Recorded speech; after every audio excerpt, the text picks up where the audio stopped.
कोल्हापूर जिल्ह्याचं धरण पाहणं चित्रात सुरतनगर मुसळधार पावसानं आता पंचगंगा इशारा पातळीकडे वाहत आहे. आपण सध्या आहोत कोल्हापुरातल्या राजाराम मंदिरावर आणि हे विस्तीर्ण पातळीचे पंचगंगेचं शेतामध्ये देखील पाणी गेलेलं आहे.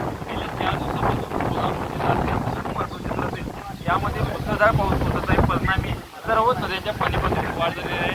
अनेक नद्यांना पूर आलेला देखील आहे आणि पंचगंगा आता 39 फूट म्हणजे इशारा पातळी ओलांडलेली आहे. पंचगंगेची इशारा पातळी 39 फूट आहे, धोका पातळी 43 फूट आहे आणि पंचगंगेनं आता इशारा पातळी ओलांडून पंचगंगा कुठेतरी धोका पातळीकडे वाटचाल करत असलेलं चित्र आपल्याला पाहायला मिळत आहे. जिल्ह्यातील 84 बंधाऱ्यांची पाणी गेलेली आहेत. अनेक मार्ग देखील रस्त्यावर पाणी आलेलं बंद आहेत. त्यामुळे प्रशासन देखील आता अलर्ट मोडवर आलेलं आपल्याला पाहायला मिळत आहे. विशेषतः पूरबाधित जी गावं आहेत त्यांना प्रशासनानं सतर्कतेचा इशारा दिलेला आहे. कोल्हापुरात एक इंडिया पद्धत देखील तैनात करण्यात आलेला आहे.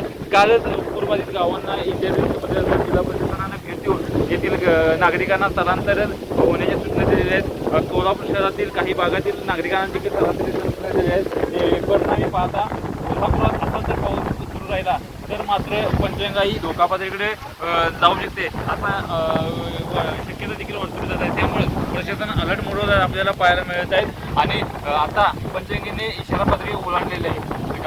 नवरात्र कोल्हापूर.